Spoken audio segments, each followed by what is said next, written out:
Well, good morning, everyone. It's Mark and Ann with CareQuest. How's it going, Ann? Good to have you back. We've been kind of Going scattered good. about here lately, Going have we? good. Yeah. I took a little break there and got out of town for a little while. So Yeah. yeah, yeah. Well, we're looking forward to today's show. Ann and I, we've been talking a lot. We're going to start heading more towards focusing on just diseases of the mind and the brain, Alzheimer's, dementia, all that stuff. It's a very complex topic, and so many families are facing it, dealing with it, that we're going to start focusing on that and having people come on and share their stories of what it was like going through it with their loved one. Maybe they're currently going through it. But so who's our guest today? I'm really excited about this show. So who we I have today, am Ann? too, because this is a topic that I don't know a lot about what all she does. So today we have Dr. Paulette Lewis. Mhm. She is oh gosh, I can't even not read everything behind, but it is Dr. Paulette Lewis, and she is a PT. Dr. Lewis graduated from Florida Atlantic University with a BA Mhm. in biological science. She attended Nova Southeastern, University in Davie, Florida, and she has a Master of Physical Therapy in that. And she she owns Neu-Level Therapy and Wellness. Mhm. They work with Parkinson's disease and all kind of neuro disease, and that's Mhm. what I'm really interested in hearing today. What all she has to tell us. Well, I tell you what, as you will see when she comes on, she has a lot of initials after her name, so she's got She a lot does. of qualifications. So let's count this down, have Paulette come in and bring her wonderful smile and her Awesome. knowledge to this. So let's count this down, folks, and get it going.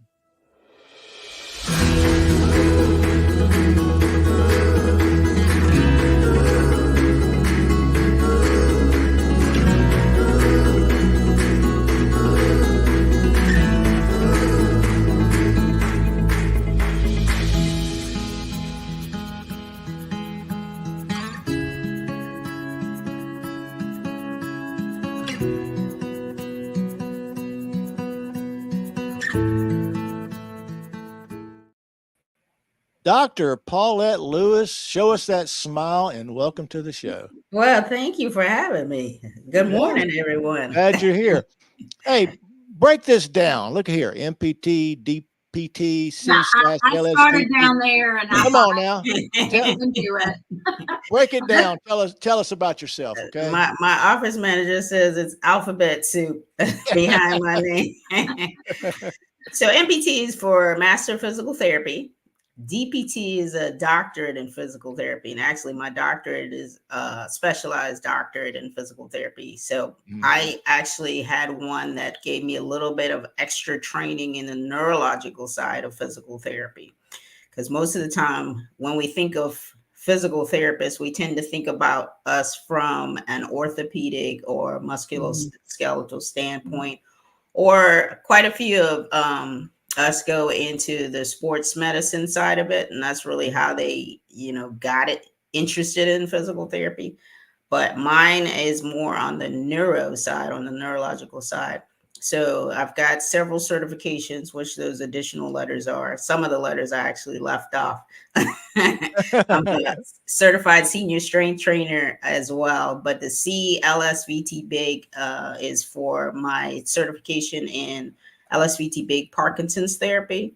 I'm also a certified stroke rehab specialist, and I have a certification in dry needling, which is a specific training similar to acupuncture, but we don't use ashi points like an acupuncturist would. We use trigger points. So muscles can have these little painful areas that create shortening of the muscle and create discomfort, limiting your mobility. So what we do is we insert those same acupuncture needles into those trigger points to help facilitate increased mobility, releasing those trigger points, and also relieving your pain.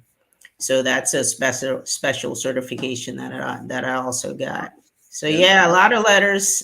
I think I got a peek into your world a little bit, and correct me where I may be wrong, but yesterday I went to the stroke center at Encompass in Noonan, and so went into their therapy, their gym. Yeah. And so seeing all the different tools that are available, and one of them was this big TV screen, and I forgot the name of the program, but you put on these glasses that restricted your view, and so they put letters as an example all over the screen, and you were supposed to identify and touch, A, B, C, all the way through Z, and it timed your response time. It tagged if you look more to the right and you're not paying attention to your left side. Yes.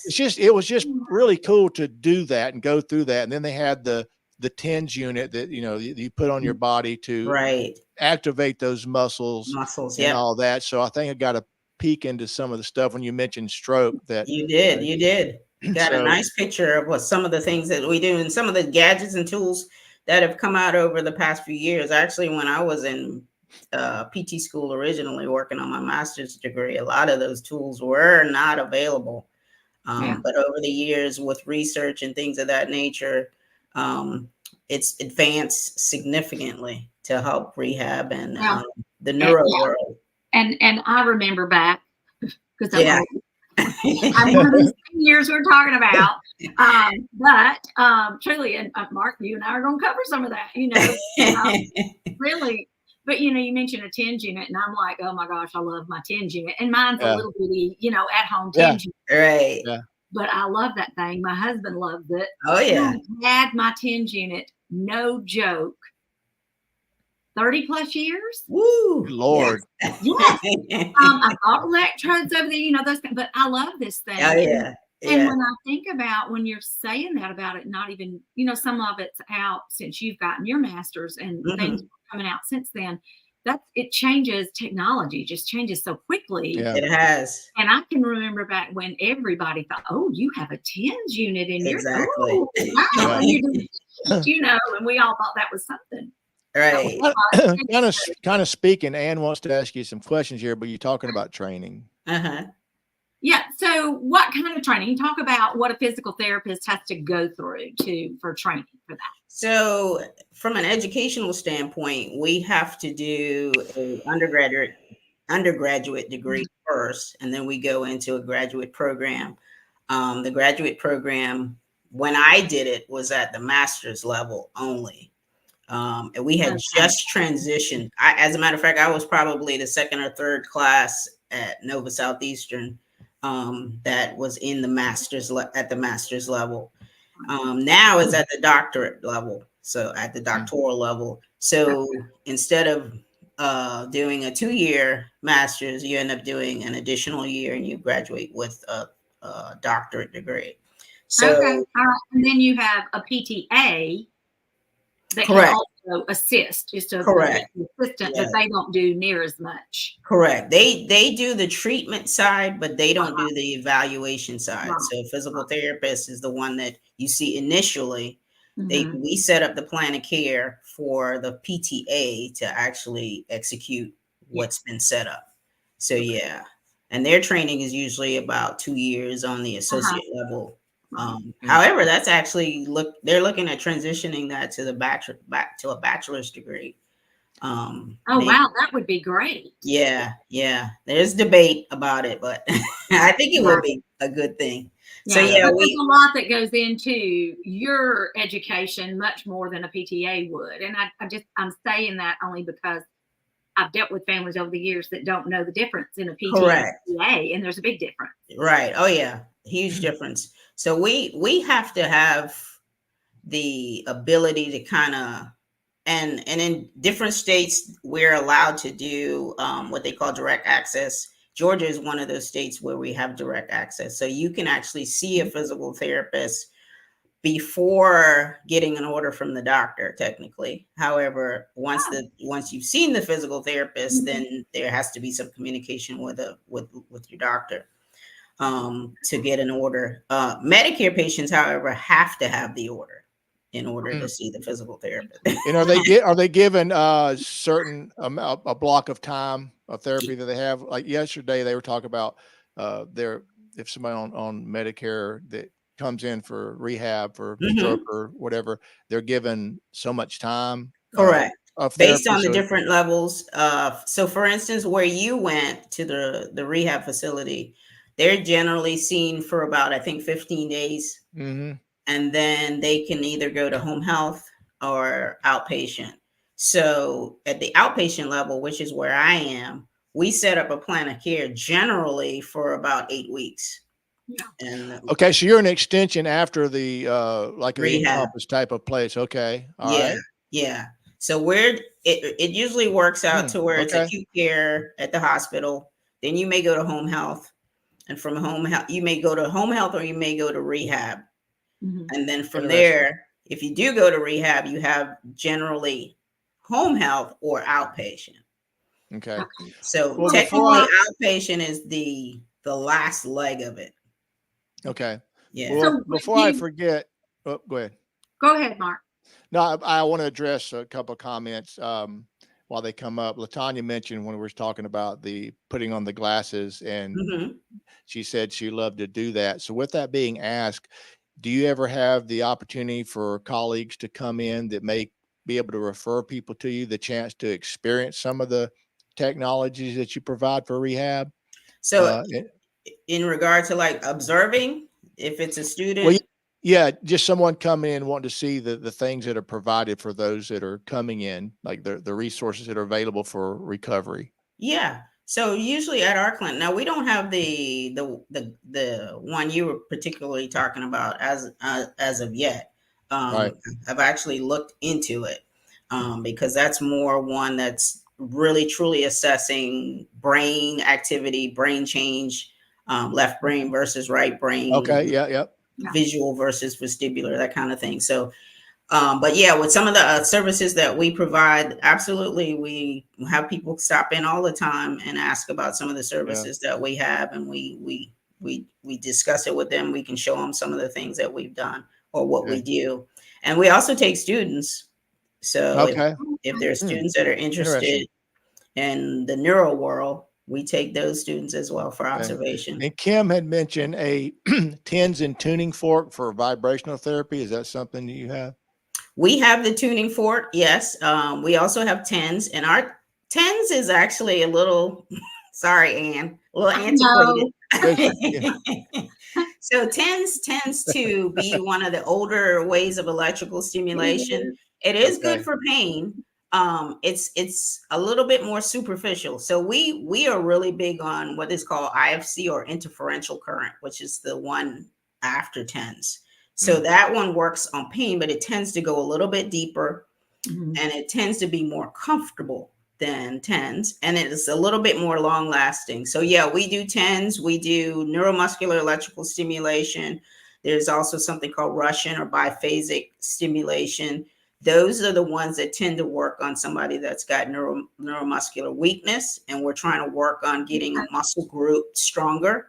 So we do those services as well. And the tuning fork is more for kind of sensory feedback. And so we'll use that for like joints to make sure there's proprioception and kinesthetic awareness in those joints. So and those are big words to kind of just say, you know where your body is in space. So there are certain things in the joints that allow you to determine that. And so, yeah, the tuning forks we have as well. So Ann's TENS unit is kind of like the rotary phone, right? Correct. Thank you so much. Do you still have one hanging on your wall? I'm going to tell you something. At my house, the rotary phone is all we have. Okay. There you go. Well, at least it's not one of those crank, Listen, it still works. That's what I say. It's not something great, and I'm going to tell you, we've learned how to do it with the heating pad, the whole 9 yards. Oh yeah. And it works. There you go. Just a couple of questions, though, real quick, before we move on to the next thing that I wanted to ask about. When you were talking about people coming after they've gone through rehab or home health, that kind of thing. So is there a requirement, I know for rehab hospitals, they have to be able to do about 3 hours worth of therapy. Is there any sort of stipulation for you guys like that requirement? So we really put our patients through about an hour of therapy. Okay. It's one-on-one, and it can be intense, so they need to be able to tolerate. But we provide rest breaks and things of that nature to kind of allow you to get through that time period. Because with neuro rehab, there are certain things that you generally want to go after to see the results. Okay. Yeah. Okay. So yeah, at least an hour. Where do your referrals come from? So if someone's listening to this, like myself, and I'm going, I need to go see Dr. Lewis. Correct. So generally, our referrals come from almost all of the neurologists in the area. We also have some primary care physicians that know us very well, and they send their patients to us directly. We have patients that refer their friends and family members, so they can actually reach out to us individually as well. Yeah. And what we do is we assist them in getting the orders necessary from their doctors. Well, speaking of which, there may be a referral right here live, but speaking of which, LaTanya says, bring back the rotary phone. I would go back to the 80s right now. Oh Me too. I'd grow my mullet back out. I'd have my mullet. I'd be rocking it. Listen, I've been playing 80s music lately with my clients. But LaTanya had a very bad car wreck years ago. And she said, is there any proactive tools for her with spinal infusion and preparation for aging? So she's had a car wreck and she's had surgery as a result. Have you had surgery? But she was asking about the spinal with spinal infusion. So she said spinal fusion surgery. Is that what she has had surgery? Yes, I had that last year. I had to have spinal fusion surgery last year. I'll tell you what. We'll be putting up Dr. Lewis's information, and LaTanya, you can reach out. Her matter of fact, LaTanya's company services my mom. Okay. Because everybody is different, so we have to look at the individual case and kind of get specifics on what has happened and transpired over. I think she's the Terminator. LaTanya said she's had 2 as of today and 10 screws in her back, so I think she is the Terminator. So LaTanya, reach out to Dr. Lewis. That's the best way. Yeah. And thank you for commenting. I love absolutely. Definitely do appreciate that. So where was we at? Here we go. Boop. Okay. So what is Neu-Level Therapy and Wellness, and where is it located? Tell us about that. So we are located in Tyrone, Georgia. Most people are familiar with the Legacy Theater in Tyrone because it's been a standing theater for years from what I've heard and known. And we are actually right next door to the Legacy Theater in Tyrone. But Neu-Level Therapy and Wellness is a neuro-based outpatient clinic. So we do physical and occupational therapy services. We don't have speech therapy services as of yet, but eventually we would love to add that in as well if we can find the right team member to join us. But we provide physical and occupational therapy services with a neuro-based emphasis, because most of the other clinics are orthopedic based. And once you're at an orthopedic clinic, they tend not to want to treat neuro patients. We actually get referrals from some of the orthopedic clinics from some of the therapists once they have a patient that seems to be more neuro, because they don't want to treat them.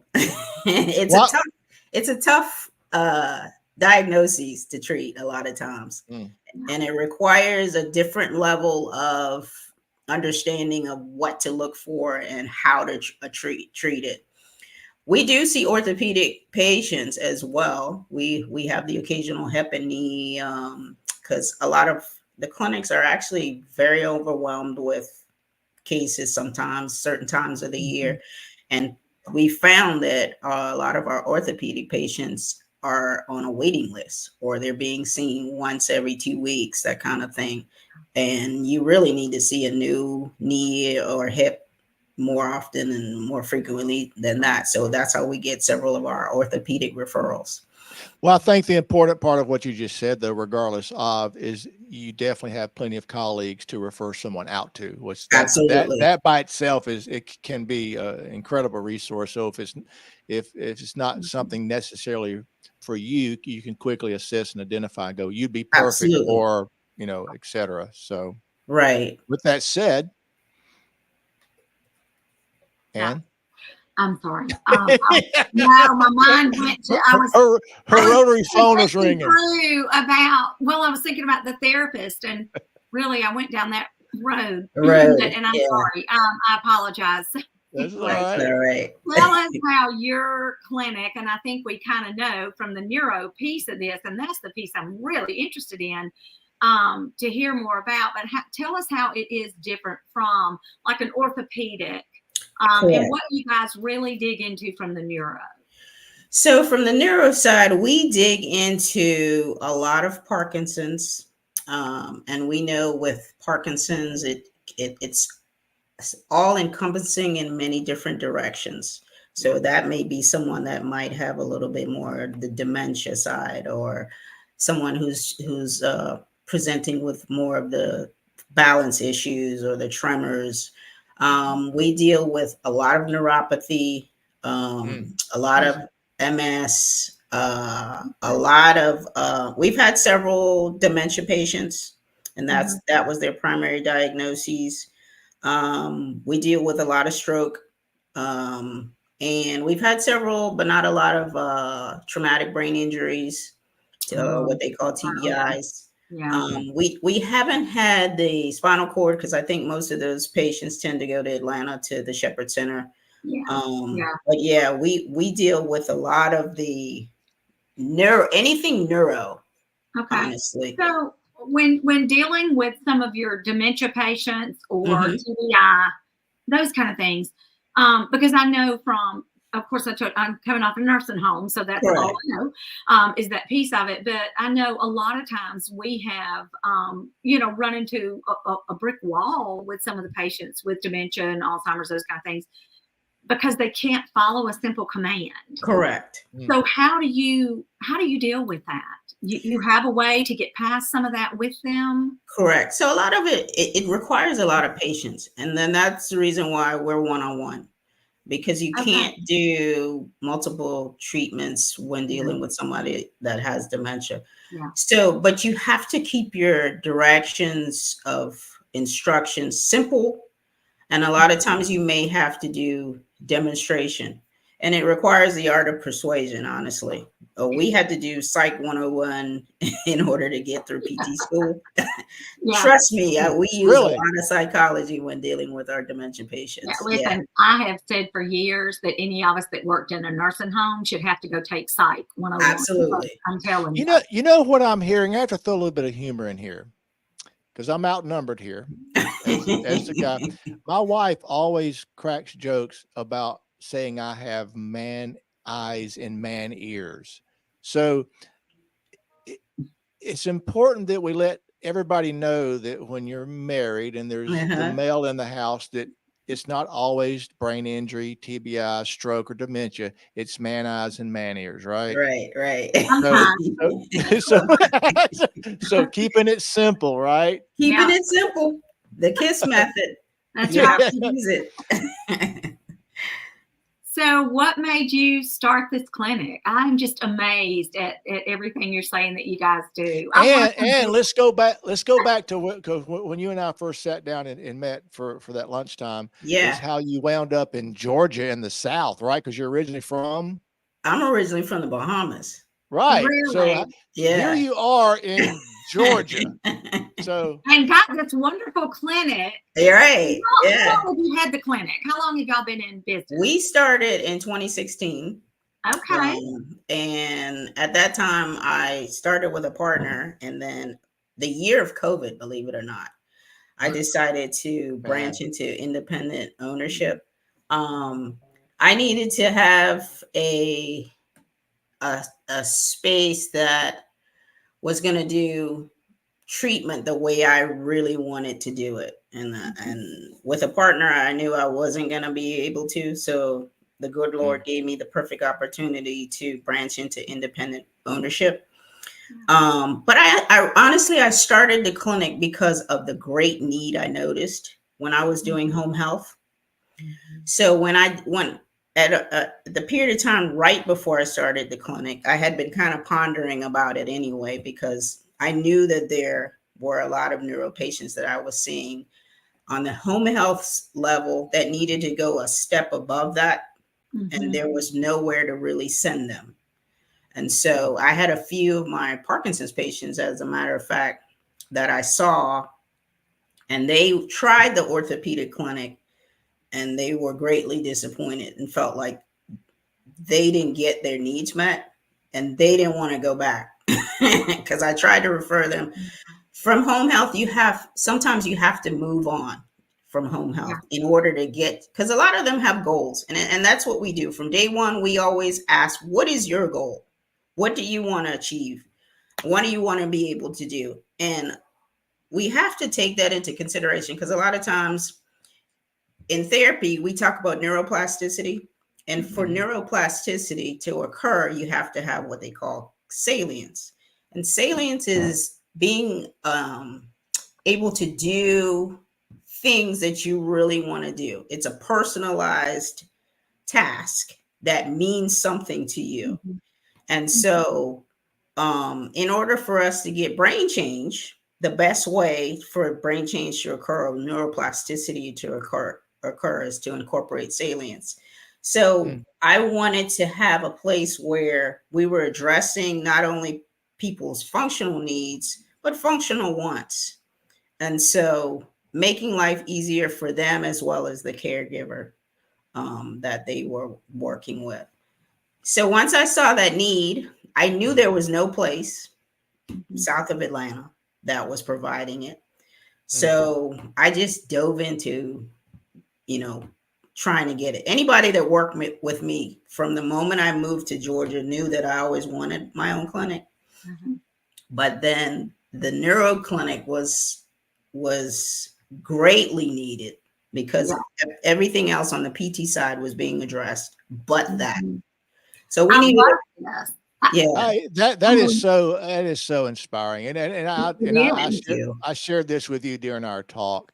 I love the entrepreneurial spirit. Thank you. I love to really go. I am not going to not pursue my dream in spite of all the obstacles. I see a need. I'm going to do my best to overcome that. So hats off to you, because I know it hasn't been easy. I know it's been scary. I know it's been overwhelming, and there's times you would want to fold and quit. So I just admire what you've done. Thank you. And congratulations to that. So with that said, this gets into talking about the wellness aspect of your clinic, but I must share, I had started, this is one of those ideas. I've got tons of ideas in the wake of my past, of these ideas of conquering the world and making a massive difference. But I had started years ago, and I'll make this very quick. I was a bodybuilder in my younger years. And the things that I learned from bodybuilding and the disciplines that it takes and the consistency, the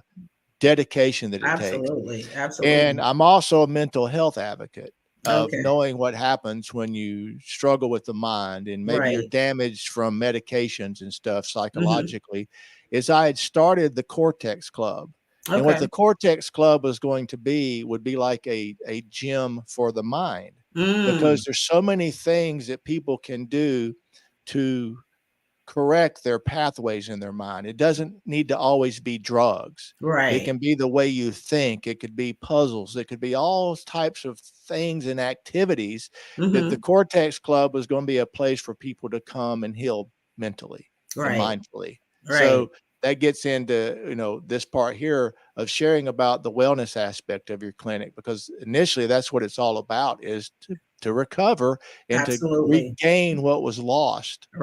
Absolutely. So I'm sorry. I love that you start and you ask people what they want, because that is a missing link in so many areas of therapy, because somebody comes in, they've had a stroke, maybe cognitively they're not all back yet. They may not can even speak clearly Correct. at this point. That doesn't mean that they're not there Exactly. in your mind, and it doesn't mean that they can't say, look, I just want to be able to feed myself, or Absolutely. I just want to be able to Right. Simple things. Simple things. We do miss that. So I'm sorry, I didn't mean to interrupt, but that's all right.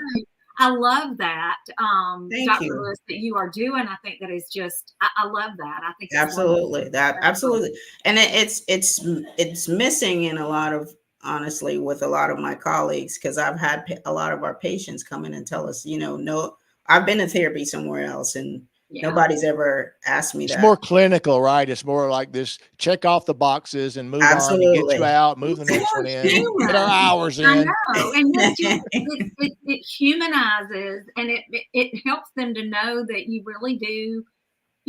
Which is why Mark and I do the podcast, right? Because you really care. Exactly. You really care about what's going to happen for them and what it is. And then sometimes I'm sure there's a hard conversation at some point if they can't accomplish that, to help them understand that we may not get there, but we can get here. Absolutely. Yeah. Absolutely. And it motivates them, honestly, because if they know we're working on, if we're working on something that's important to them, it motivates them to come in and do, everything we need them to do. Because honestly, neuro PT, you have to work hard. And we tell them that. And that's in connection to your question about the wellness aspect of the clinic.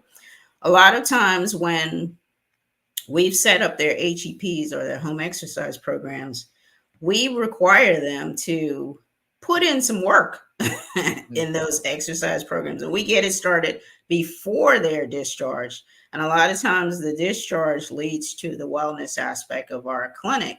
So currently what we do is we do a Parkinson's boxing program for our patients. And we actually have some patients in there that transferred from the clinic into the program that are not even diagnosed with Parkinson's, but they want to come in and get that exercise aspect, that wellness aspect, because of the benefit of exercise. One of the things that I do is I do some public speaking. And earlier, I think, Mark, you and I talked about me speaking at the Altered Dementia Summit in Atlanta earlier this year. Mm-hmm. So this is a summit or a program that was set up by Dr. Fayron Epps, who used to be connected with Emory. And her love is the area of dementia as well. But she approaches it through the churches. So her program was one there. They had their very first summit this past year, and they connect by educating churches about and members of churches about dementia care, caregiver care, and that kind of thing. But I spoke on the aspect of wellness with regard to dementia. And I told them, I said, one of the things we don't realize is that exercise facilitates brain change. As we age, our brain is going to change, and there's an increased association of the development of dementia, particularly Alzheimer's, and other neurodegenerative diseases also have that same potential. But physical activity, per research, aids in changing the brain, decreasing the effects of the disease. Hence, we have a slowed progression of things like Alzheimer's, dementia in general, Parkinson's dementia, which is another aspect that's lately been getting a lot more research and attention. And so physical activity, wellness, not only from the physical side, but from the mental side, helps us so significantly. And one of the things that I found was that a lot of patients after PT kind of just fall off on the wayside. So we wanted to create this wellness program that could kind of keep them umbrellaed under us in some way or another, so that they don't get to a point of regressing back to where they were before they came to see us. Because let's face it, as we get, as we get busy in life, we have good intentions. Oh, I'm going to go to the gym and, I'm going to get this trainer and that. most of the time. But then that bag of Doritos looks at you. There you before go. walk out. Those nuggets Yeah. keep calling your name, that kind of Yeah. thing. But Well, so we created this program to kind of keep them almost under our wing a little bit, so we can do our part to facilitate helping them to stay exercising. Well, so they don't lose what they've gained back. Exactly. Right? Well, absolutely. We call it a restorative program on the nursing home side, and it's just a maintenance program. But absolutely, how important that is, though, for anyone with dementia, especially I would think with Parkinson's, absolutely, because they're such progressive diseases. Exactly. So trying to keep them maintaining is huge. I think that's a wonderful. And we started our boxing program about 2.5 years ago, and all of our participants that started with us are still there. We actually just had the opportunity to receive a grant from the Parkinson's Foundation to expand the program. So we started a new class in August, and those participants don't have to pay for a year of the boxing program, and they are loving it. We're having a great time. Well, listen, this could I could keep going with this. This has been very enjoyable. So it doesn't mean that we can't come back and do another show. Absolutely. So in the sake of time, is there anything that you would like to add that is kind of coming to mind beforehand? So what I would like to pretty much admonish everybody: let's get moving. Let's get out there, get some fresh air, walk. Find your friend to walk with, do something fun. Mental health is such a big issue these days. It is. I would love to be a part of talking about that if there's ever an opportunity, because it's real. And I was laughing because LaTanya, well, first of all, whenever she calls you for her other thing, she said she'd love to have you as a speaker for the Medical Assistance AAMA. Okay. Perhaps sometimes in 2025.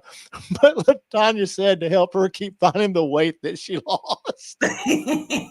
It keeps jumping back on, don't it, girl? But is there anything that you would like to add that other than I admonish everybody, because I do a lot of speaking on wellness with regard to exercise. I admonish everybody. The importance of movement is huge. My dad is a prime example of that. He has, he's 94, and him just staying at the house, waiting on mom to pass. Basically, his posture, he is aged so much. Oh yeah, and we see it all the time. And there's so many simple things. I mean, Mark, you and I talked about this before in a podcast, and I brought up silver sneakers. Absolutely. Pull them up on your computer. You can do that. Chair yoga. Walking is one of the most beneficial exercises. Walking is probably the best thing you could do. And especially if you can get outdoors, because that's where the mental health aspect happens. You're getting the fresh air, you're seeing scenery. That's so huge. Well, even if you go, for someone like your dad, I know y'all got places marked for him to go, but even if somebody has to go over to a mall, go walk to the mall. Exactly. And the mall is the rotary phone. There's not malls anymore. Well, yes, there is, Mark. They may be outdoor mall. It might be outdoor. Yeah. It may be called an outdoor mall, but it is a mall. There you go. As a matter of fact, when I lived in, I'm going to have to find a new partner for podcast. She's fun to pick on. I see. Anyway, but in your defense, Ann, go to the church and walk. There you go. Yeah. In your defense, Ann, there was a walking group in the mall that I worked at. Hey, you're ganging up on me. Thank you. You're welcome. We got to stick together. That's right. That's right. Listen, I have so enjoyed talking with you this morning. This is such wonderful information. Been my pleasure. This has been good. I hope anybody that has listened, that has anything, LaTanya, Kim, thank y'all for commenting. But I hope anyone that has heard this will reach out, because I used to have a good friend that lived in Tyrone, Georgia. I'm from LaGrange originally, so okay. yeah.